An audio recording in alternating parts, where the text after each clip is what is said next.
नमस्कार. Radio MPSC Guru spreading the knowledge powered by spectrum अकॅडमीमध्ये मी तेजल तुमच्या सगळ्यांचं 13 डिसेंबरच्या दिनविशेष व विचारधन या सत्रात स्वागत करते. जाणून घेऊ आजचे विचारधन. समुद्र ओलांडायचा असेल तर फक्त किनाऱ्यावर उभे राहून पाण्याकडे पाहत राहणं पुरेसं नाही. जाणून घेऊ 13 डिसेंबरचे दिनविशेष. 13 डिसेंबर 2001 रोजी जैश-ए-मोहम्मद व लष्कर-ए-तैबाच्या अतिरेक्यांनी संसद भवनावर हल्ला केला. 13 डिसेंबर 1991 रोजी मधुकर हिरालाल कनिया यांनी भारताचे 23वे सरन्यायाधीश म्हणून कार्यभार सांभाळला.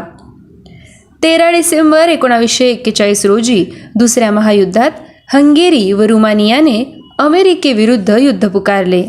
13 डिसेंबर 1930 रोजी प्रभातचा उदयकाल हा चित्रपट मुंबईच्या मॅजेस्टिक या चित्रपटगृहात प्रदर्शित झाला.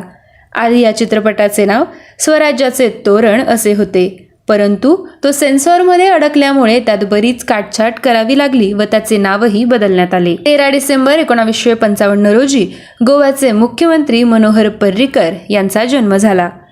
आजच्याच दिवशी 1899 साली आल्हादायकता, कल्पकता व वास्तवता ही वैशिष्ट्य असलेले चित्रपट छायालेखक पांडुरंग सातुनाईक यांचा जन्म झाला. ते हंस पिक्चर्सचे एक भागीदार होते.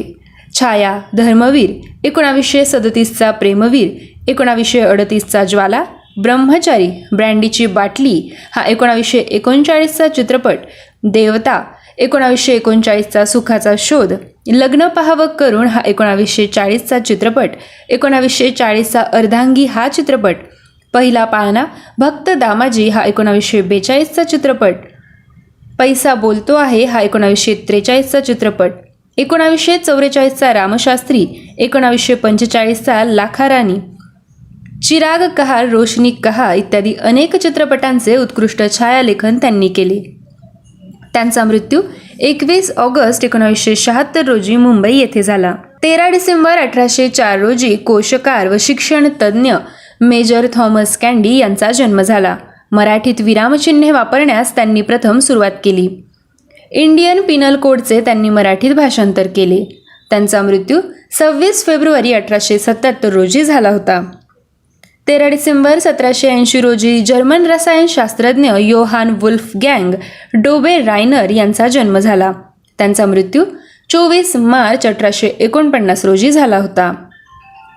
आजच्याच दिवशी 1996 साली स्वातंत्र्य सैनिक, क्रांतिकारक, कॅपिटॉल बॉम्बस्फोटचे सूत्रधार श्रीधर पुरुषोत्तम तथा शिरूभाऊ लिमये यांचा जन्म झाला. आजच्याच दिवशी 1994 साली सहकार क्षेत्रातील अग्रणी व्यक्तिमत्व विश्वनाथ अण्णाट तथा तात्यासाहेब कोरे यांचा मृत्यू झाला.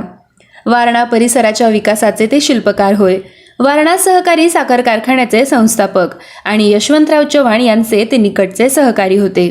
त्यांचा जन्म 17 ऑक्टोबर 1917 रोजी कोडोवली, पन्हाळा, कोल्हापूर या जिल्ह्यात झाला.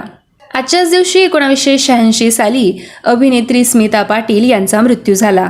त्यांचे निशांत, मंथन, भूमिका, जैत्रे जैत, गमन, चक्र, उंबरठा इत्यादी चित्रपट लोकप्रिय झाले. त्यांना 1985 सालचा भारत सरकारचा पद्मश्री पुरस्कार देण्यात आला. 2 राष्ट्रीय पुरस्कार व 1 फिल्मफेअर अवॉर्डने त्यांना गौरवण्यात आले होते. त्यांचा जन्म पुणे जिल्ह्यात 17 ऑक्टोबर 1955 रोजी झाला होता. आजच्याच दिवशी 1961 साली ॲना मेरी रॉबर्टसन उर्फ ग्रँडमा मोझेस यांचे वयाच्या 102व्या वर्षी निधन झाले. वयाच्या 77व्या वर्षी त्यांनी पेंटिंगच्या छंदाची सुरुवात केली आणि त्यात प्रसिद्धी देखील मिळवली. अमेरिकन ग्रामीण जीवनावरील त्यांच्या पेंटिंग्स आजही प्रसिद्ध आहेत. त्यांचा जन्म 1860 साली झाला होता. 13 डिसेंबर 1930 रोजी सेंद्रिय पदार्थांच्या पृथक्करणासाठी 1923 मधील रसायनशास्त्राचा नोबेल पुरस्कार मिळवणारे ऑस्ट्रियन शास्त्रज्ञ फ्रिड्झ प्रेग्ल यांचा मृत्यू झाला. त्यांचा जन्म 3 सप्टेंबर 1869 रोजी झाला होता. 13 डिसेंबर 1784 रोजी ब्रिटिश साहित्यिक, टीकाकार, पत्रकार व विचारवंत सॅम्युएल जॉन्सन यांचा मृत्यू झाला. त्यांचा जन्म 18 सप्टेंबर 1709 रोजी झाला होता. विद्यार्थ्यांनो, हे होते 13 डिसेंबरचे दिनविशेष. आमचे दिनविशेष हे सत्र कसे वाटते हे आमच्या व्हॉट्सअप नंबरवर जरूर कळवा. त्यासाठी आमचा व्हॉट्सअप क्रमांक आहे 8698869880 अर्थात 8698869880. असेच रोजचे दिनविशेष हे सत्र ऐकण्यासाठी stay tune to radio MPSC Guru, spreading the knowledge, powered by Spectrum Academy. धन्यवाद.